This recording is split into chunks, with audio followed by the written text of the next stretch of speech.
세상을 향하여 서현교회는 어떤 교회냐? 여러 가지로 말할 수 있겠지만 우리는 하나님 앞에 그렇게 고백되고 또 인정받기를 원하는데 하나님 서현교회는 기도하는 교회입니다. 기도하면 응답하신 하나님께 역사하시는 교회입니다. 그렇게 하나님께 인정받고 소문날 수 있게 되기를 간절히 원합니다. 우리 한번 같이 고백합시다. 서현교회는 기도하는 교회입니다. 기도하면 응답하시는 교회입니다. 아멘. 우리 성도님들 자신이 그런 은혜를 풍성히 누려가시기를 주님의 이름으로 축원합니다. 하나님 앞에 계속해서 함께 기도해 주시고 특별히 오늘 성례 주일을 허락하여 주셨는데 성례 주일을 허락하신 하나님께 감사합니다. 말씀을 떡과 잔을 나눌 때 성례의 풍성한 은혜가 우리 성도들 10년 가운데 우리 하나님께서 부어주시기를 원하는 것입니다. 오늘 본문의 말씀, 이 말씀은 바울이 로마서의 말씀을 쭉 기록해 가는 가운데 로마서를 시작하는 앞부분의 말씀 1장 8절부터 2장 11절 말씀에서는 하나님께서 이 세상에 대하여 세상 죄에 대해서 하나님이 진노하시고 하나님이 심판하실 것이라는 것을 말씀합니다. 뒤이어서 바로 이어지는 말씀으로 2장 12절부터 3장 20절 말씀에서는 특별히 유대인에 대한 하나님의 진노, 하나님의 심판을 선언한 말씀을 기록합니다. 오늘 보셨던 28절, 29절 말씀은 바로 1차적으로는 그 유대인을 향한 하나님의 진노, 하나님의 심판에 대하여 기록하는 말씀입니다. 여러분, 유대인은 하나님 앞에서 구약의 말씀을 통해서도 오늘 본문의 말씀을 통해서도 하나님께로부터 먼저 놀라운 은혜를 받은 자들임이 분명합니다. 바울도 로마서의 말씀을 통해 그들을 인정합니다. 어떤 점에서 그렇습니까? 그들은 먼저 아브라함을 통해 주신 할례의 언약을 받은 자들입니다. 세상에 많은 여러 족속들이 있지만 그 가운데 하나님께서 아브라함을 통해 주신 그 할례의 언약을 하나님께서 먼저 유대인들에게 이스라엘에게 부어주셨죠. 성경 말씀 가면 창세기 17장 1절 이하의 말씀 쭉 살피면요. 14절까지 말씀이 이어지는데 1절 말씀이 이렇게 이루게 돼요. 아브라함이 99세 때, 아직 아브라함 아닙니다. 아브라함이 99세 때 여호와께서 아브라함에게 나타나서 그에게 이르시되 나는 전능한 하나님이라 너는 내 앞에서 행하여 완전하라. 이렇게 말씀하시면서 무엇을 말씀하십니까? 3절 아브라함이 엎드렸더니 하나님이 또 그에게 말씀하여 이르시되 하나님이 찾아오지 말씀하시니까 하나님 앞에 아브라함이 엎어진 것입니다. 그리고 하나님은 그에게 말씀하십니다. 4절 말씀 보라 내 언약이 너와 함께 있으니 하나님의 언약이죠. 땅의 것 사람의 것 아닙니다. 위로부터 나오는 그 하나님의 언약이 너와 함께 있으니 너는 여러 민족의 아버지가 될 것이다. 그리고는 그에게 아브라함에서 아브라함이라는 이름을 주시죠. 그래서 5절 말씀에 이제후로는 내 이름을 아브라함이라 하지 아니하고 아브라함이라 하리니. 그러니까 그의 나이 99세 때 하나님께서 찾아오셔서 그를 부르시고 그가 그 앞에 넙죽 엎드러질 때 하나님께서 이렇게 말씀하시는 거죠. 이제 내가 너와 언약을 맺겠는데 내 언약이 너와 함께 할 거다. 이렇게 말씀하시면서 너는 여러 민족의 열국의 이방의 여러 민족의 아버지가 될 거다. 이렇게 말씀하셔요. 그리고는 그 이름을 아브라함, 열국의 아버지, 여러 민족의 아버지, 혹은 우리가 일컫는 믿음의 조상이라는 그 이름으로 하나님께서 그 이름을 바꿔주시는 것을 성경을 통해 보게 됩니다. 그리고 이어서 하나님께서 하시는 말씀이 9절 말씀에 가면 하나님이 또 아브라함에게 이르시되 그런즉 너는 내 언약을 지키고 내가 너에게 내 언약을 주었으니까 그 언약 네가 지키고 뿐만 아니라 네 후손도 대대로 내 언약을 지켜라. 그렇게 말씀하십니다. 즉 내가 너희 하나님이 되고 너희가 내 백성 되는 이 관계를 떠나지 말라. 그렇게 말씀하시는 것이에요. 그러면서 이어지는 말씀 그 징표, 그 증거를 하나님이 주시는데 10절 말씀해 보시면 같이 한번 읽으실까요? 10절 말씀 다 같이 시작. 너희 중 남자는 다 할례를 받으라. 이것이 나와 너희 후손 사이에 지킬 내 언약이니라. 하나님께서 아브라함의 언약 주시고 아브라함을 통해서 나하고 나는 오고 오는 모든 세대들에게 하나님의 언약이 그들 가운데 있다는 사실을 인치는 표로 할례를 행하도록 명령합니다. 성경 말씀 의지하면 12절 말씀에 그렇게 기록해요. 너희 대대로 모든 남자, 집에서 난 자나 또는 너희 자손이 아니라 이방 사람에게서 돈으로 산자를 막론하고. 그러니까 아브라함을 통해서 혈육으로 태어난 그 후손들 뿐만 아니라 너희 집에 들어와 거하는 자는 누구든지 그 말이에요. 이방인으로서 종이나 노예가 된 누구든지 너희 안에 들어와서 함께 거하는 그 사람들은 모두에게 난 지 8일 만에 할례를 받을 것이니라. 할례를 받는다는 말은 하나님의 언약이 나의 언약이 되었다는 것이고, 그 하나님이 나의 하나님, 나는 그의 백성이 되어서 이제 나는 그 하나님과 뗄래야 뗄 수 없는 그런 언약적 관계 아래에 있는 자가 되었습니다 하는 그 표로 하나님께서 할례를 받도록 명령합니다. 사도행전 7장 8절 말씀에 가면요, 할례의 언약을 아브라함에게 주셨더니, 맞지요? 아브라함이 주셨습니다. 그가 이삭을 낳아 여드름 안에 할례를 행하고 이삭이 야곱이 우리 12조상을 낳으니라, 이렇게 말씀 기록합니다. 자손 대대로 하나님께서 이스라엘에게, 유대인들에게 먼저 아브라함을 통해 주신 그 언약의 징표로 할례, 그것을 이스라엘 전에 먼저 주었음을 사도행전의 말씀, 누가의 기록을 통해서 그들이 우리에게 보여주죠. 그리고 이 할례는 어디까지 이어집니까? 누가복음 1장 59절 말씀에 가면 사가랴가 그의 아들 세례 요한이죠. 낳았을 때 그에게 또 할례를 베풉니다. 뿐만 아니라 누가복음 2장 21절 말씀에 가면 할례할 8일이 되매 그 이름을 예수라 하니, 예수님께서도 그렇게 할례 언약에 함께 하셨을 말씀을 통해 보여줍니다. 하나님 자신이 육신이 우리 가운데 오신 분이 예수 그리스도이시잖아요. 근데 그 예수님께서 그 할례의 언약을 자기 몸에 간직하심으로 이미 그 언약 자체이신 주님께서 그들 가운데 그 언약의 주인으로, 그 언약의 당사자로 오셨다는 사실을 인치는, 그래서 구약의 모든 할례는 누구에게서 완성되어지느냐? 바로 언약의 주인이신 주님이 이 땅에 오심을 통해서 완료되고, 그리고 그를 믿는 모든 자에게 하나님께서 그 할례의 언약이 어떻게 베풀어지게 할 것인가를 말씀하는데, 그 말씀이 베드로서 3장 21절 말씀이에요. 거기 말씀에 가면 물은 예수 그리스도께서 부활하심으로 말미암아 이제 너희를 구원하는 편이 곧 세례라. 즉 구약에서 하나님께서 아브라함을 통해서 하나님의 언약이 너희와 함께 있다는, 그리고 그 언약이 이제 나의 언약이 되었습니다 하는 사실을 인치는 표로 먼저 할례 받게 했죠. 모든 민족에게입니다. 아브라함의 집에 들어온, 그 언약 안에 들어온 모든 자들에게. 그것이 누구에 의해서 완성이 돼요? 예수님에 의해서 완성이 되었죠. 그리고 그 주님께서, 할례의 언약의 완성자이신 그 주님께서 하시는 말씀, 베드로의 기도를 통해서 말씀합니다. 이제 너희를 구원하는 편이 곧 세례라. 하나님께서 유대인들에게 먼저 할례의 언약을 주시고 모세를 통해 율법의 말씀을 주신 것처럼 오늘 예배에 함께한 우리 모든 성도님들에게 하나님께서 그 아들 예수 그리스도를 믿는 믿음으로 말미암아 우리에게 세례를 베풀어 그 하나님의 언약이 나의 언약이 되었고 나는 그 하나님의 언약 백성이 되었습니다 하는 그 사인, 그 표징, 그 징표를 주었는데 그게 뭐라고요? 세례, 이렇게 말씀하는 겁니다. 그 사람을 믿음의 식구, 오늘 세례 받으신 분들은 주님의 살과 피를 기념하는 성찬에 참여하게 되어집니다. 여러분, 세상 사람들이 여러분에게 당신이 예수 믿는 사람인 것 어떻게 알겠습니까? 당신이 기독교인인 것 어떻게 알 수 있겠습니까?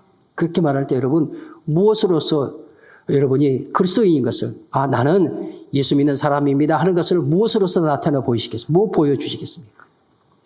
대한민국 사람인 거 보여주려면 외국에 나가서 여권 보여주면 되잖아요. 여권 보여주시겠습니까? 저희 교회 세례교인 증명서, 오늘도 세례 받으신 분들에게 세례교인 증서 드립니다. 또 교인 등록증도 얼마든지 발급해 드릴 수 있습니다. 발급해 드릴까요? 이미 저희 교족부 안에 여러분 성도님들 각자 성도님들 우리 서영교회 교인이 그 교인 등록증 바로 만들 수 있는 시스템이 다 되어 있습니다. 그거 보여줄까요? 중요합니다. 그거 중요하지 않다는 게 아니에요. 하나님께서 아브라함을 통해서 이스라엘 백성에게 주신 할례 매우 중요합니다. 하나님이 주신 거거든요. 또 모세 율법의 말씀을 주신 건 매우 중요하죠. 매우 중요해요. 우리가 하나님 앞에서 주 예수를 믿는 믿음으로 세례 받음 매우 중요합니다. 그렇게 하나님의 언약 백성으로 할례받고 신약에서는 세례받음, 그것이 세상을 향하여 증거되어질 때 어떤 모습으로 무엇으로서 그 표정으로 증거할 수 있겠냐 그 말이에요. 이마에다가 세례 이렇게 써가지고 다닐까요? 명찰을 붙여가지고 나는 광주 서울교회 교인 뭐 그것도 필요하면 할 수 있겠죠. 여러분이 신자인 것, 성도인 것, 우리 특별히 말씀 묵상했던 것처럼 주님의 제자로 부름받은 자인 것을 세상 속에서 무엇으로 증거하겠냐 그 말이에요. 하나님께서 유대인에 대해서 이스라엘에 심판하기 위해서 무엇 때문이냐면 그렇게 하나님께서 틀림없이 아브라함을 통해 신 그 하나님의 은혜의 언약 아래 그들이 값 없는 은혜로 들어올 수 있게 했고 그 징표로 할례도 주시고 모세를 통해 율법의 말씀을 주었어요. 근데 그들이 그것을 받은 것을 인하여 하나님 앞에 감사해야 되고 그리고 그것 때문에 하나님 앞에 더 겸손하고 그 하나님의 언약의 말씀을 자신의 삶으로 살아내야 되는데 성경 말씀에 그들이 그렇게 하지 않았어요. 그들은 되레 하나님 앞에서 목이 곧은 백성.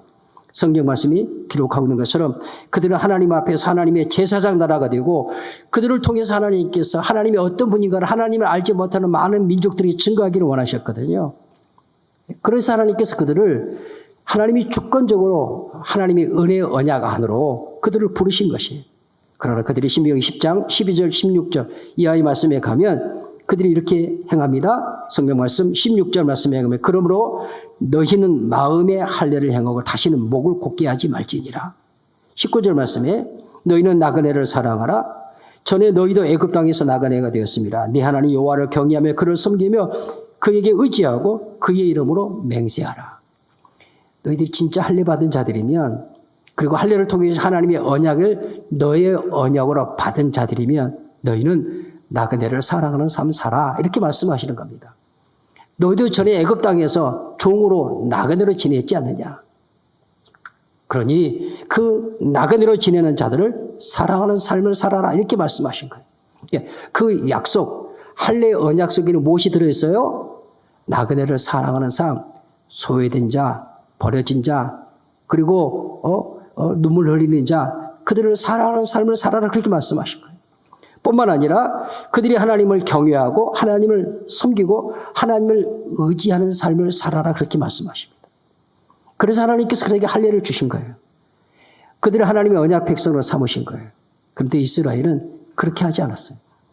할례는 받았지만 율법을 받은 것을 먼저 받은 것을 스스로 자랑하는 강한 선민 의식은 가지고 있었지만 그 할례 속에 담겨 있는 그 약속, 언약 속에 담겨 있는 그 율법 안에 담겨 있는 그 하나님의 말씀의 진짜 참뜻 그것은 버리고 겉 모양만 자랑하고 도리어 그들이 율법의 말씀을 가르치면서 자기도 그 율법을 행하지 않고 자기 자녀들에게도 그렇게 율법을 행하도록 가르치지 않았어요. 그리고 도리어 그 가르친 율법의 말씀을 받은 이방인들이 또 이웃이 그 말씀을 따라 행하지 않으니까 너희는 왜 율법의 말씀을 가르침 받았으면서 행하지 않는 것이냐라고 말하면서 판단하고 정죄했단 말이에요.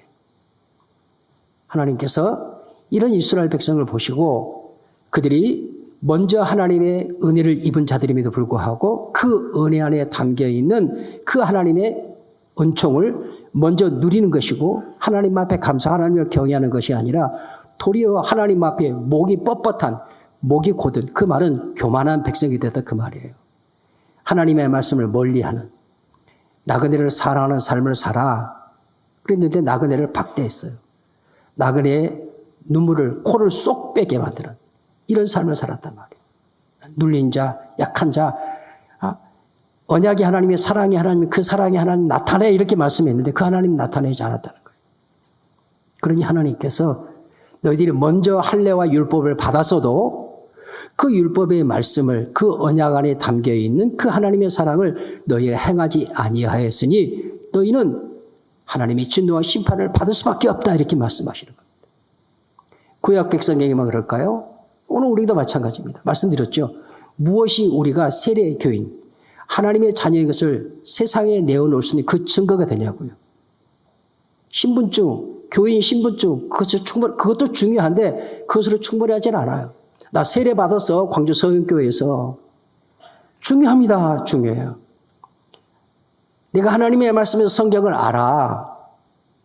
내가 십계명을 줄줄 외우지. 어제도 우리 성례 문답했는데 한 어르신, 연세 높으신 어르신이에요. 산부 예배 때 세례 받으실 건데 이분이 제가 사도신경에 십계명에 대해서 이야기했더니 십계명을 다 외우기 이미 어르신이에요. 연세 높으신. 근데 십계명을 이미 다 외우고 계시더라고요. 우리 백남님 장로님께서 문답하신 분이신데 장로님이 십계명을 다 외우고 계시네요. 그러면서 어르신을 이렇게 격려했습니다. 중요합니다, 여러분. 사도신경 어르신이라고 고백하고 십계명이 중요해요. 근데 그것을 외우고 다니는 것이 우리가 하나님의 자녀의 참된 증거가 되느냐 그 말이에요. 여러분 오늘도 예배드리면 사도신경 고백하셨잖아요. 그 고백이 정말 중요해요. 믿음의 역사를 가진 바르고 반듯한 교회가 계속해서 고백해오는 아름다운 믿음의 고백이 신앙의 고백이니까. 근데 그걸 외우는 것이 참 신자이고 참 그리스도인이 결정적인 증거가 되냐 그 말이에요. 그래서 베드로 사도는 아까 말씀드렸던 그 말씀의 후반부에서 3장 21절 하반절에 이렇게 말씀이 기록해요. 이제 너희를 구원하는 편이 곧 세례를 이렇게 말씀한 다음에 이는 육체의 더러운 것을 제하여 버림이 아니요. 그 다음 말씀이에요. 하나님을 향한 선한 양심의 간군이라. 한번 따라 하시죠. 하나님을 향한 선한 양심의 간군이라. 하나님께서 아버지와 아들 성령의 이름으로 구원받은 하나님의 백성들에게 그 표로 세례를 베푸는데 그 세례 안에 담겨져 있는 그 의미는 육신의 더러움을 제하려 함이 아니요. 주님께서 이것을 말씀하시는 것은 세상의 윤리와 도덕의 차원에서 하시는 말씀이 아니라는 것을 이야기하는 거예요. 도덕이 필요 없다는 말 아니에요. 윤리가 필요 없다는 말 아니에요. 근데 그것은 예수 안 믿는 사람은 다 도덕 이야기예요. 다 윤리 이야기예요. 하나님께서 하나님의 자녀들에게 세례를 주시면서 예수를 믿는 세례를 주시면서 이 말씀하셔요. 하반절 말씀에 하나님을 향한 선한 양심의 간구.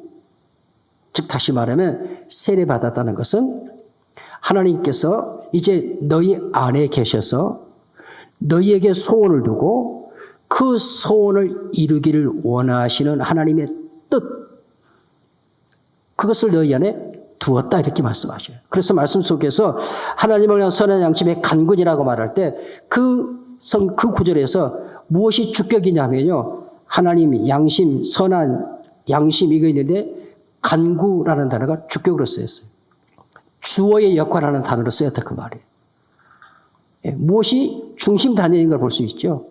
간구, 이게 주어의 역할을 하는데 그 간구라는 그 단어의 의미는 하나님께서 우리 안에 두신 하나님의 선하신 뜻, 우리 안에 하나님께서 하나님 자신을 두시고 하나님 자신의 뜻을 우리를 통해서 이루기를 원하여 우리 안에 선한 양심, 그때 말하는 선한 양심은 하나님의 진리, 하나님의 선을 따라 행하는 그 마음의 양심을 주어 그로 하여금 그 선한 양심을 따라 간구하는 삶, 뭐예요? 아버지의 뜻을 구하는 삶.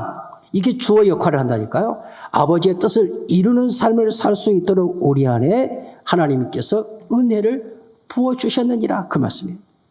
세례 속에는 표면적인 예수님 나의 구주로 믿습니다. 나는 이 신앙의 고백 거기만 끝나는 것이 아니고 그 안에 진짜 세례의 의미가 담겨 있는데 그거 뭐냐면 이제부터 내가 네 안에 거할 거다.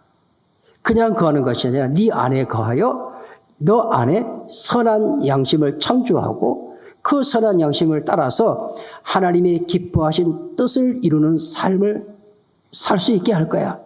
하나님의 뜻, 간구, 그것이 너의 삶의 주인이 되어 너의 삶을 이끌어갈 거야. 주님, 그렇습니다. 주님이 내 안에 들어오셔서 내게 하나님의 뜻을 두시고 내 안에 두신 하나님의 그 뜻을 하나님께서 주인이 되시어서 내 삶을 이끌어 주십시오. 나는 그렇게 인도함을 받기를 원합니다. 하는 고백이 세례예요. 세례. 그래서 베드로서를 통해 증거한 하나님의 말씀입니다. 우리 사랑하는 믿음의 식구들, 우리가 세상을 향하여 하나님 앞 우리는 하나님의 자녀입니다. 광주 소영교회는 하나님의 교회입니다. 라고 말할 수 있는 그게 뭐냐 그 말이에요. 높은 건물입니까? 오랜 시간 속에서 역사입니까? 많은 성도들입니까? 다 중요해요. 어떤 것도 중요하지 않은 게 없습니다. 근데 그것만 가지고 충분하잖아요. 그 속에 진짜 고백이 있어야 되는 거죠. 이 교회는 하나님께서 하나님의 소원을 두고 계시고 하나님이 주인 되셔, 교회의 주인 되셔서 그 하나님의 뜻을 이루어가는 주님의 몸인 교회입니다. 성도인 우리 한 사람 한 사람은 우리의 각각의 삶의 자리에서 내가 성도인 것, 하나님의 자녀인 것, 세례 증서 보여주는 것으로 충분하지 않다니까요. 중요해요. 세례 증서 중요해요. 이것만으로 충분해. 이 속에 진짜 담겨있는 그 내용이 있었는데 그게 뭐예요?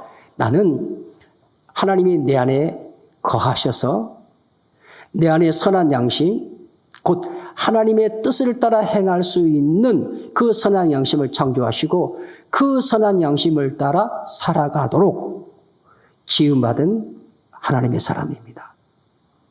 이 고백이 세례 속에 담겨진 의미. 그래서 그 고백을 가진 자가 내어놓는 삶은 어떤 삶이에요? 하나님을 사랑하는 삶. 우리 주님이 마태복음 22장에 말씀하셨잖아요. 최고의 계명이 무엇인가? 율법사가 물으니까 두 단어, 한 글자로 한 단어로 말씀하시죠. 사랑. 그 안에 어떤 사랑 담겼어요? 하나님 사랑, 이웃 사랑, 할례 언약을 주시면서 나그네를 사랑해. 그렇게 말씀하시잖아요. 그 나그네가 누구예요? 우리 이웃. 도덕과 윤리도 사랑해요. 근데 우리는 그 차원을 더 뛰어넘어서 하나님이 주신 그 하나님의 말씀의 뜻을 그에게 전해주는 것, 나눠주는 것. 그래서 그도 나와 같이 하나님의 뜻 안에 거하는 자가 될 수 있도록 은혜의 자리에 이르게 하는 것. 이게 우리가 하나님 앞에서 그에게 줄 수 있는 진짜 사랑이라고. 진짜 사랑. 여러분 예수님이 십자가에 죽으셨어요. 왜 그 길을 가셔야 됐습니까? 언약의 완성자이신, 할례 언약의 완성자요. 모든 언약의 완성자인 주님께서, 즉 아버지의 뜻을 남김없이 다 이루셨잖아요. 주님이 십자가에서 다 이루셨다 그랬잖아요. 근데 왜 죽으셔야 되냐고요? 뭐 때문입니까? 그렇게 하여 우리로 하여금 그 뜻 안에 거하여 그 뜻을 이루는 자로 살아가게 하시려고. 할렐루야. 우리 주님이 산상수훈을 통해 말씀하셔요. 저희로 너희 착한 행실을 보고 하늘에 계신 너희 아버지께 영광을 돌리게 하라. 그때 착한 행실이 뭐예요? 도덕, 윤리 다 이야기해요. 근데 진짜 그 속에 담겨있는 내용은 뭐라고요? 내 안에 하나님이 선한 양심을 창조하시고 하나님의 뜻을 나를 통해 이루어 가고 계십니다. 하는 것을 보여주는 것, 이게 선한 증거예요. 세상이 진짜 교회 때문에 목말라 해요. 진짜 예수쟁이 어디 있냐고 목말라 한다니까요. 우리 모든 믿음이시고 오늘 성찬 떡과 잔을 나누시면서 다시 한번 이 떡과 잔이 나에게 어떤 의미인지, 우리 주님께서 우리에게 십자가에 피 흘려 죽으심을 통해 우리에게 말씀하신 말씀이 무엇인지, 내 안에 하나님의 진리의 성령을 따라 하나님께서 주인 되시어서 나의 삶을 어떻게 그의 기쁘신 뜻을 따라 이루어가기를 원하시는지 하나님 앞에 다시 한번 묵상하시고 감사함으로 주님 그렇게 하겠습니다. 그런 결단과 고백이 있는 복된 성찬의 시간 될 수 있기를 주님의 이름으로 축원합니다. 축원합니다.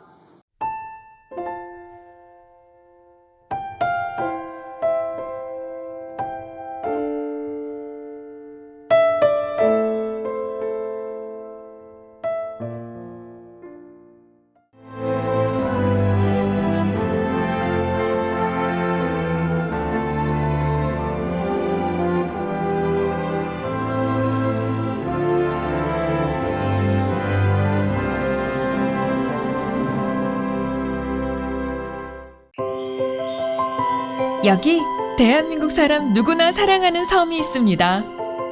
봄철 찾아가고 싶은 섬을 넘어 꼭 찾아가야만 하는 섬. 천사섬 신안 보랏빛 퍼플섬. 보랏빛 길과 보랏빛 지붕과 보랏빛 향기 가득한 라벤더까지.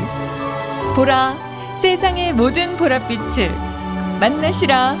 섬 라벤더 축제를. 천사섬 신안. 만약 섬에 색을 입힌다면 어떤 일이 생길까? 섬의 변신, 마음도 상쾌하다. 보라색 여행. 마음이 설레는 노란색 여행.